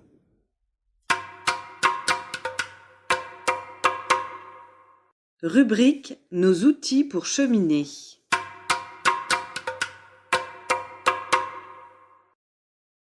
L'espérance ne déçoit point. Un extrait de Cahiers sur l'horizon numéro 65 d'octobre 1963, des pages 260 à 265, écrit par le père Henri Caffarel. Ouvrez votre Bible et suivez à la trace le thème de l'espérance. Regardez Abraham, pauvre de cette pauvreté la plus cruelle qui consiste à n'avoir pas d'enfant. Dieu lui promet une postérité innombrable comme ces étoiles qui en Orient peuplent les nuits d'été. Mais il faut qu'il espère d'une espérance pure, fondée sur la seule puissance de Dieu. D'où les interminables délais. On l'appelle le père des croyants, il mériterait non moins le titre de père des espérants. Qu'il s'agisse des Hébreux en Égypte, des Juifs déportés à Babylone, Dieu intervient quand, toutes les raisons humaines d'espérer ayant sombré, il se tourne enfin vers lui. Autre chose digne de remarque. Abraham espère purement et simplement une descendance humaine. Les Juifs, un libérateur national, mais Dieu veut leur donner bien davantage. À Abraham, une descendance spirituelle. Aux Juifs, la libération d'une servitude autrement plus grave que celle des Romains, la servitude du péché. Il agira de même avec vous. Il vous amène à espérer de lui sa force qui vous permettra de pratiquer la vertu. Il vous donnera merveilleusement plus, son amour, son intimité. Il se donnera à vous. Ce qui importe à Dieu, c'est que l'homme, découvrant sa pauvreté, s'ouvre à l'espérance. Alors il exauce cette espérance et bien au-delà de son attente. Ouvrez-vous donc à l'espérance. Le chrétien perçoit le sourd gémissement des créatures dont saint Paul nous dit qu'elles aspirent à participer à la glorieuse liberté des enfants de Dieu. Aussi leur prête-t-il son cœur et sa voix pour qu'en lui leur gémissement devienne espérance. C'est surtout aux hommes, ses frères, qu'il se sent uni, à tous les pauvres de la terre en quête de pain, d'un toit, d'une patrie, d'un peu d'amour et d'estime, et, souvent sans qu'ils s'en doutent, d'un Dieu. À tous les riches aussi, dont la puissance, la fortune, les plaisirs n'auraient pas ce goût de déception s'ils n'aspiraient à un absolu de bonheur. Il est, au milieu de tous, ceux-là qui manquent de la véritable espérance, le frère en qui leur désir, leur désespoir, leur déception se mue en prière d'espérance. Sa force, sa fidélité dans l'espérance lui viennent de son appartenance au peuple de l'espérance, à l'Église. Il se veut en communion avec l'espérance de tous les enfants de Dieu, espérance qui est certes attente des secours du Seigneur, mais d'abord et avant tout désir du jour du Seigneur, de ce jour où le Christ reviendra glorieux, ressusciter les morts, créer de nouveaux cieux et une nouvelle terre et s'offrir au baiser du Père avec l'immense peuple des sauvés. Alors Dieu sera tout en tous. Et d'espérance, il n'y aura plus. L'infini bonheur de Dieu sera devenu le partage de sa création.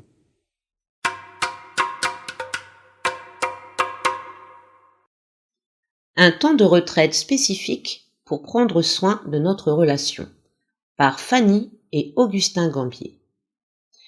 Nous voilà mariés depuis presque 20 ans. Nos enfants ont grandi et nous cherchons à équilibrer notre temps. Quel défi!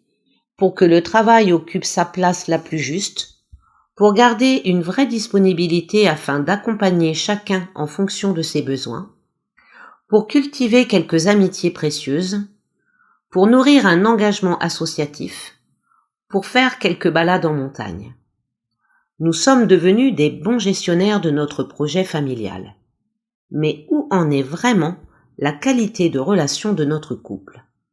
Où en est notre amour qui a été à l'origine de cette aventure? C'est une conquête à laquelle il nous faut revenir avec détermination.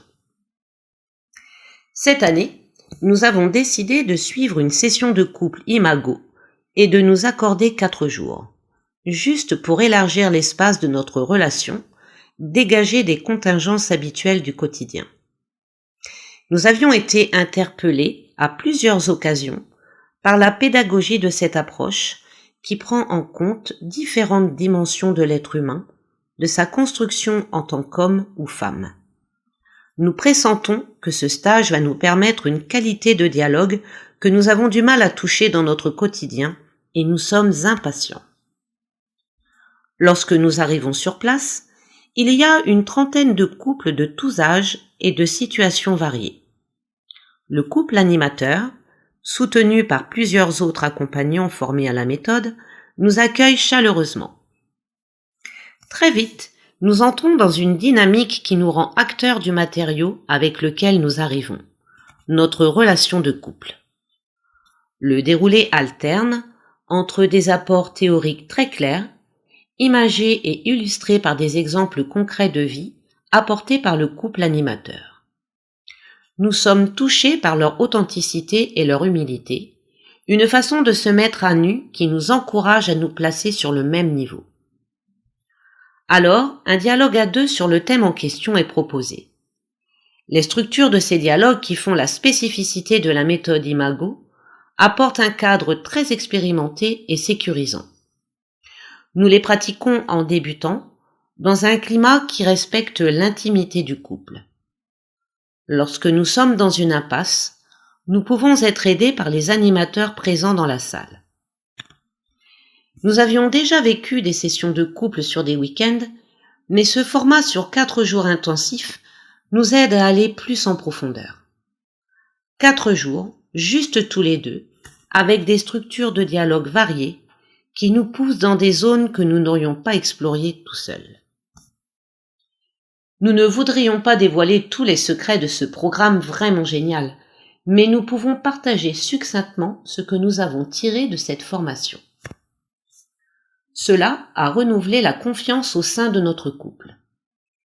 Dans nos difficultés de couple, nous prenons conscience que lorsque nous sommes blessés personnellement, ce n'est pas complètement la faute de l'autre, mais plutôt l'autre qui a appuyé involontairement sur l'un de nos boutons rouges, c'est-à-dire ces déclencheurs qui produisent chez nous une émotion désagréable en lien avec nos expériences passées, enfouies dans notre mémoire inconsciente. Quelque chose non cicatrisé qui fait partie de notre histoire personnelle et ne demande qu'à guérir. Et notre conjoint pourrait finalement être la personne la mieux placée pour que la relation d'amour particulière qui nous lie soit source de guérison. Il s'opère un renversement de situation où le conjoint, en étant invité à entrer dans mon monde, m'aide à mieux me connaître et à mieux me comprendre. Chacun reprend sa part de responsabilité et avance dans une qualité d'écoute. Il peut en découler un émerveillement réciproque pour le mystère de l'autre qu'on croyait connaître et qu'on découvre encore. La méthode Imago, en quelques mots. Une intuition. La relation comme une entité dont nous souhaitons prendre soin, ce qui permet de ne focaliser ni sur l'un ni sur l'autre. Une démarche aconfessionnelle ouverte à tous. Une méthode éprouvée de dialogue, rassurante, efficace, bienveillante. Des sessions de 4 jours animées par des personnes très bien formées. Information imago-france.fr.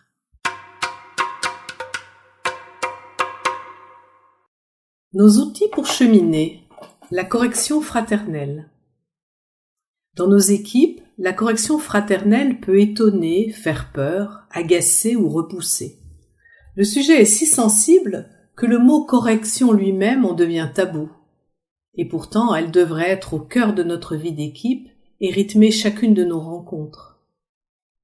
Plusieurs équipiers ont souhaité que la lettre aborde à nouveau le sujet. Nous avons choisi de le faire au travers de 3 articles. Le premier est celui du père Caffarel, publié dans la lettre 250. Le second émane d'une conseillère spirituelle d'une équipe, lettre 251. Le témoignage d'un équipier qui a souhaité rester anonyme termine cette réflexion. Pour des raisons de confidentialité, les prénoms et les lieux ont été modifiés. Fallait-il réagir ? C'est bien souvent une petite phrase anodine qui déclenche dans nos équipes des réactions tendues entre nous, mais qui peut s'avérer salutaire pour tous. J'en ai fait l'expérience dans notre équipe. Quelques semaines avant un week-end de retraite que nous avions prévu de vivre en équipe, l'état de santé de Pierre, l'un de nos équipiers, nous privait de la présence de son couple. Les signes de gravité de son état de santé s'étaient multipliés et Pierre, médecin généraliste, savait parfaitement que son pronostic vital était en jeu. Il nous en avait fait part avec lucidité et courage lors d'une réunion d'équipe. Sous le choc de cette annonce, nous nous sommes donc retrouvés sans eux. Je proposais, au cours d'un temps d'échange prévu durant la retraite, de réfléchir ensemble à la manière de soutenir Pierre et sa femme dans l'épreuve qu'ils s'apprêtaient à vivre. L'idée d'un temps de prière hebdomadaire en équipe semblait convenir à tous, mais le choix du lieu se posa. Il me semblait que le lieu de vie de notre conseiller spirituel, qui vivait en communauté de religieux, était bien approprié. Il avait pour inconvénient de nous obliger tous à traverser Toulouse. Claire, de nature plutôt fragile, et Jean, son mari, réagissent alors sur le thème « Nous n'allons tout de même pas devoir prendre notre voiture toutes les semaines et traverser toute la ville pour ce temps de prière. » J'avoue avoir eu alors l'attitude à proscrire, réagir spontanément et vertement en mettant en balance ce petit désagrément avec l'état de gravité de la santé de Pierre. Sans doute ai-je autant été surpris par la réponse de Jean que contrarié par l'attitude souvent négative de Claire depuis plusieurs mois. Je me suis vite rendu compte que j'avais eu tort de réagir ainsi, car l'échange entre Claire, Jean et moi monta vite d'un ton. Cela devint suffisamment violent pour que nous décidions d'aller marcher ensemble et de nous parler de cœur à cœur. Isabelle, ma femme, s'est jointe à nous et nous avons pu ainsi plus posément échanger, Claire et Isabelle d'un côté, Jean et moi de l'autre. Jean a pu me dire son inquiétude quant à la fragilité de sa femme, sans doute la vraie cause de sa réaction négative. J'ai pu lui partager mon attachement à Pierre et l'effet que sa maladie avait produit sur moi. Jean a pu me dire qu'il me trouvait trop impulsif et cassant, ressenti sans doute ancien chez lui. J'ai pu lui dire que je trouvais leur couple trop égocentrique. Nous avons pris ainsi un très long moment pour nous écouter mutuellement. Je n'ai jamais su exactement ce que Claire et Isabelle se sont dit, mais nous avons pu, au retour de notre marche, prier ensemble dans la chapelle des sœurs qui nous accueillait pour le week-end. Prendre du temps pour une écoute mutuelle, reconnaître et accepter nos tempéraments différents, retrouver de la sérénité, prier, voilà ce que nous avons essayé de vivre. Claire et Jean n'ont jamais manqué un mercredi de prière pour Pierre. Pierre est mort 1 an après. Il veille certainement sur nous, puisque Jean et moi avons connu à notre tour l'épreuve de la grande maladie. Depuis le jour de cette longue explication, nous avons appris, je crois, à nous comprendre et à nous respecter, en particulier dans la maladie.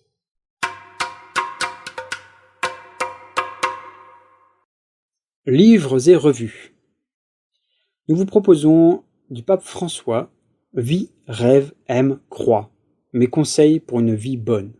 Aux éditions Philippe Ray, datant d'octobre 2022, à 19 €. C'est le coup de cœur de la rédaction. Les défis listés et détaillés avec précision par le pape François dans Laudato Si dressent un portrait réaliste de notre relation à notre planète, aux hommes, à nos enfants, à nous-mêmes et à la vie. Ainsi, certains s'interrogent à la fin de leur lecture. Seigneur, devant un tel constat, que puis-je faire ? Avec Vie, rêve, aime, croit, édité en 2021, alors que nous peignons encore à nous extraire de la pandémie, le pape François donne des clés à chacun pour trouver des réponses concrètes pour sa vie quotidienne. Si le temps employé à la deuxième personne du singulier, avec un optimisme débordant et une organisation autour de 15 règles, peut évoquer un simple ouvrage de développement personnel, le lecteur chrétien y trouvera davantage un guide de sortie de crise. La lecture de ce livre peut faire écho à la lecture des Béatitudes et à la vie de saint François d'Assise.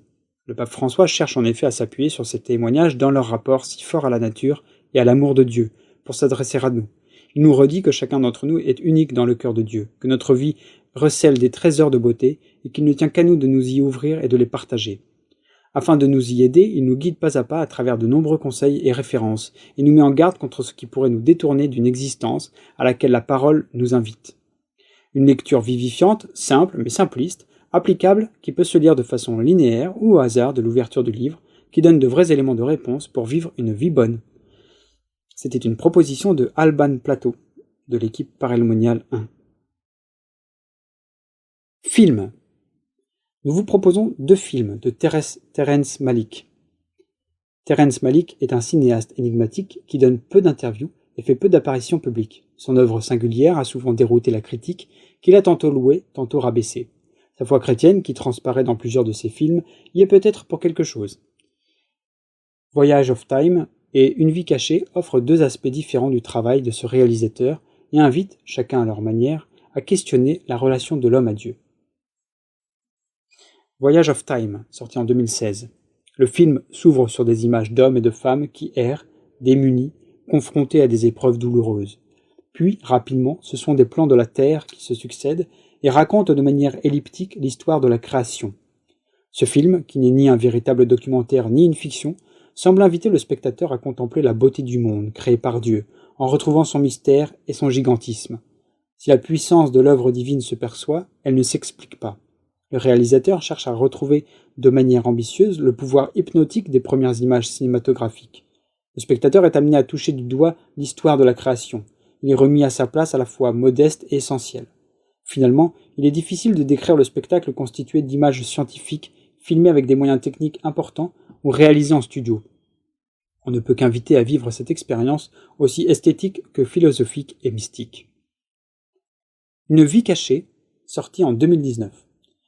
Il s'agit d'une vie d'un saint moderne, Franz Jagerstatter, sous la forme d'un livre d'images, dans des paysages d'une grande beauté, idéalisant la vie rustique. Les enjeux, la douleur, parfois, la difficulté et les conséquences du choix du personnage central en conformité avec sa foi chrétienne sont tout entiers contenus dans ce livre d'images. Le film montre les débats intérieurs auxquels est soumise une conscience que l'on tente de briser. Ce héros, saint moderne de notre temps, paysan autrichien, a refusé de combattre dans les armées du Troisième Reich et il l'a payé de sa vie.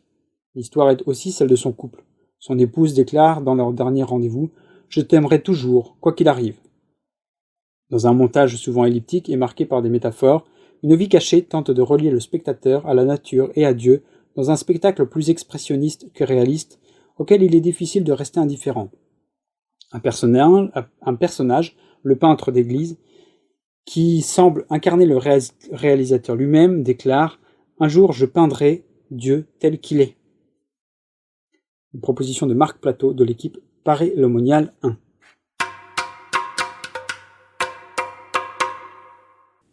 Prière du Père Léonce de Grandmaison, 1868-1927. Sainte Marie, Mère de Dieu, gardez-moi un cœur d'enfant. Sainte Marie, Mère de Dieu, gardez-moi un cœur d'enfant, pur et transparent comme une source. Obtenez-moi un cœur simple, qui ne savoure pas les tristesses, un cœur magnifique à se donner, tendre à la compassion, un cœur fidèle et généreux, qui n'oublie aucun bien et ne tienne rancune d'aucun mal.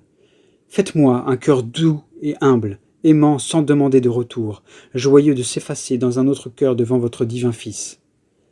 Un grand cœur et indomptable qu'aucune ingratitude ne ferme, qu'aucune indifférence ne lasse. Un cœur tourmenté de la gloire de Jésus-Christ, blessé de son amour et dont la plaie ne guérisse qu'au ciel. Amen.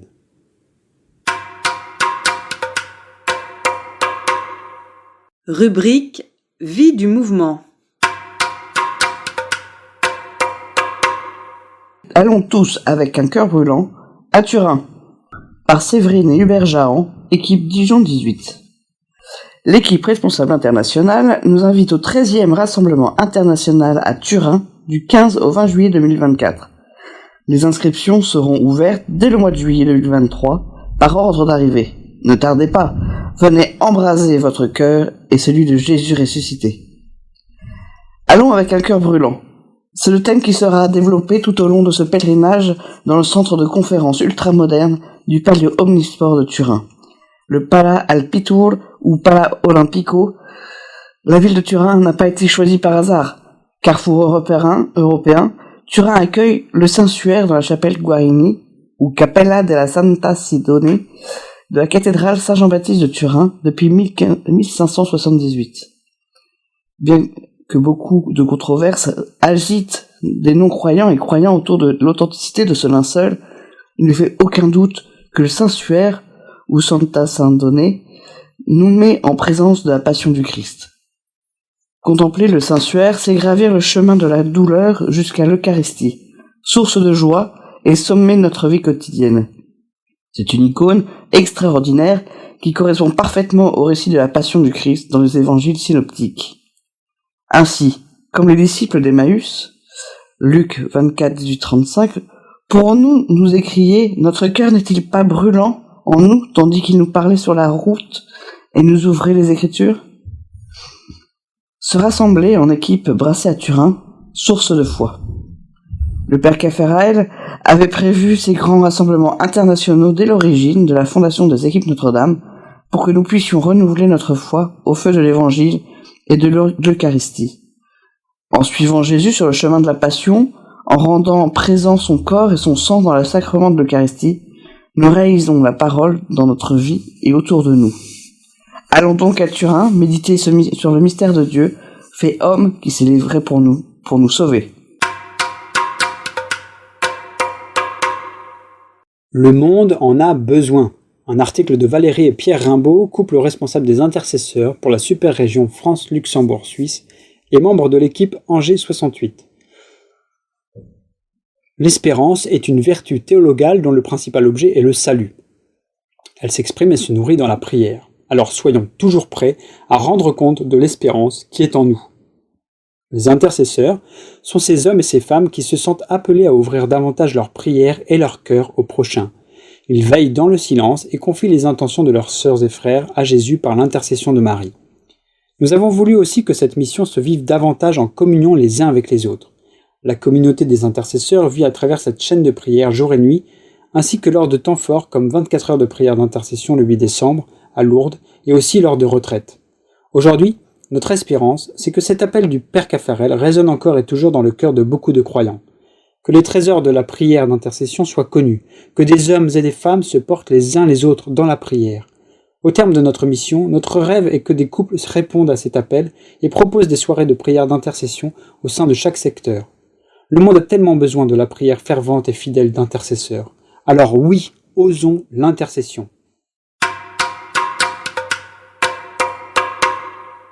Ala et Léon Kenji, équipe la Hulpe 1, Belgique. Ne les oublions pas. Anne et Philippe de Pardon, équipe Annecy 24, nous rappellent leur rencontre avec Ala et Léon. Tout a démarré en juillet 2006 au Rassemblement international des équipes Notre-Dame à Lourdes. Nous étions responsables de l'accueil dans un hôtel et nous recevions 90 personnes de 10 nationalités différentes. Léon et Ala Kenji, syriens, étaient de ceux-ci. Nous sommes devenus amis. La guerre nous a séparés, les nouvelles sont devenues rares, remplacées par une angoisse tenace. Nous apprenons en juillet 2015 que la famille a pu se réfugier en Belgique et cherche à contacter les équipes Notre-Dame. Léon nous envoie en mai 2017 une photo d'eux au week-end équipe nouvelle Deo Gracias. 12 ans ont passé depuis Lourdes. Nous nous retrouvons de façon fortuite au rassemblement de Fatima en juillet 2018 et nous décidons d'inviter Léon et Ala et les responsables belges Brigitte et Hubert Watley à notre journée de secteur du 12 mai 2019 pour qu'ils nous donnent leur témoignage. Les lignes actualisées qui suivent ont été écrites par eux. Ils nous parlent de la situation des équipes Notre-Dame en Syrie, ravagées par la guerre et les tremblements de terre. Regard sur les équipes Notre-Dame en Syrie. La première équipe Notre-Dame en Syrie a été lancée en 1972 dans la ville de Latakié, le port principal, avec les efforts de Rachid et Marie, Elias et 4 autres familles.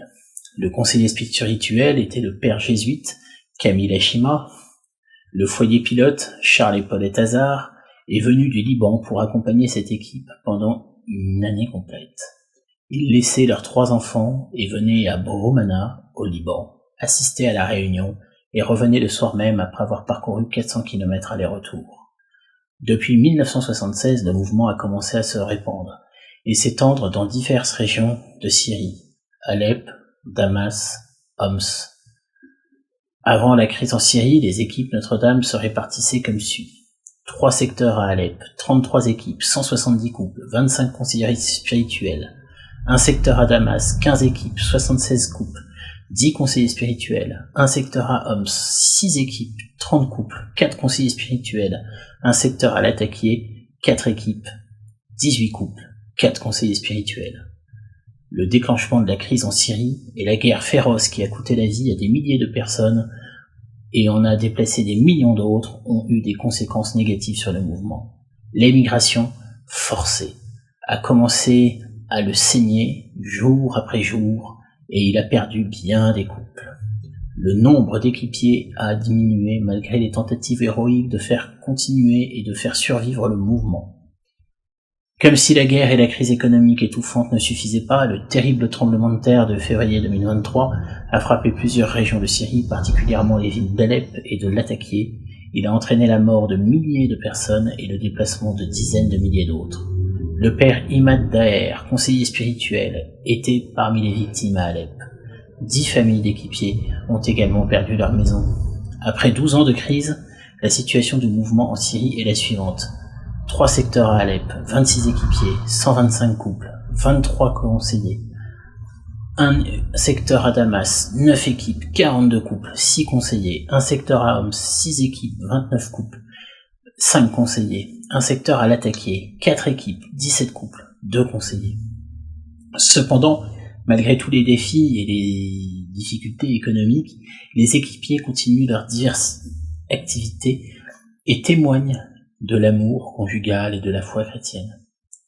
Plus de 8 ans se sont écoulés depuis que nous avons émigré en Belgique. Nous y avons été contraints pour sauver la vie de notre famille. Ce n'était pas une décision facile. D'autant plus que nous aimions la spiritualité des équipes Notre-Dame. Nous avions exercé toutes les responsabilités à Alep et en Syrie, y compris celles de couple responsable du secteur B d'Alep. Nos rencontres n'ont pas cessé malgré la guerre, la terreur, les bombes et la mort. La date de la réunion était notre force et notre espoir, et la providence divine ne nous a pas quittés. 4 mois seulement après notre arrivée en Belgique, 4 familles belges ont accepté de former avec nous une nouvelle équipe. Notre joie fut indescriptible. Malgré toutes les circonstances, notre cheminement avec les équipes ne s'est jamais arrêté depuis 1992, 1 an après notre mariage. Nous continuons à témoigner de l'amour conjugal et du sacrement de mariage en Belgique et où que nous soyons. C'est un message d'amour, sans fin entre nous. Nous aimons ce mouvement et son fondateur, le père Caffarel, et nous aimons vivre tous les appels de notre mouvement. Ne nous oublions pas.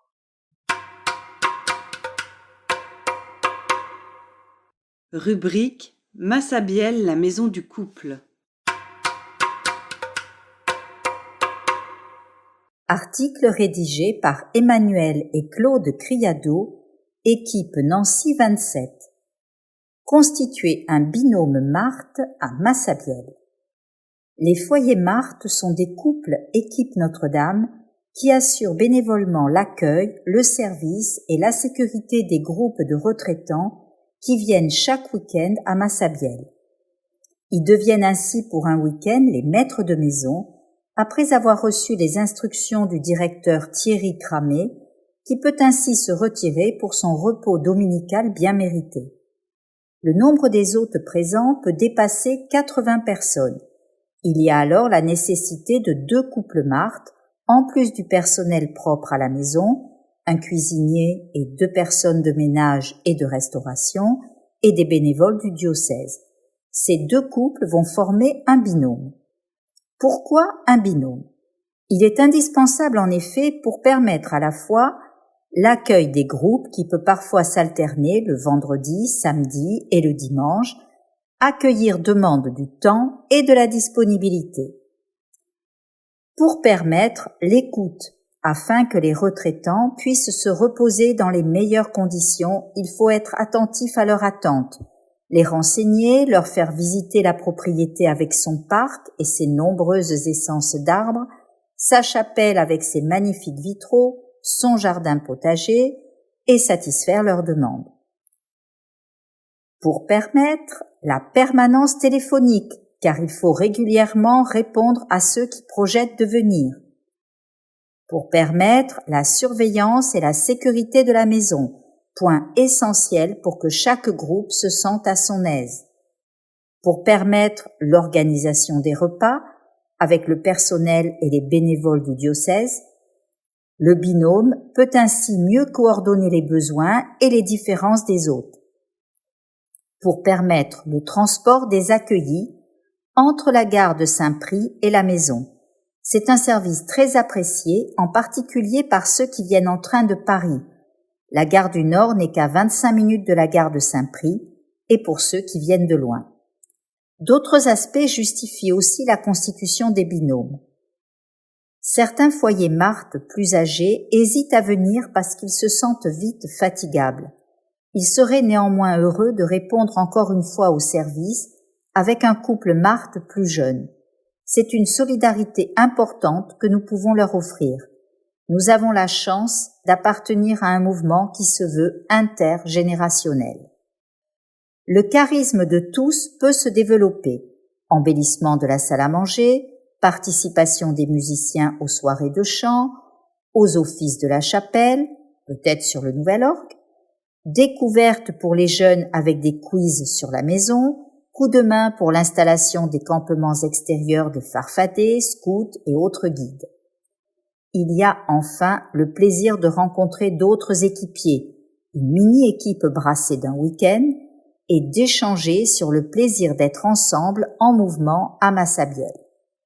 Comment créer un binôme?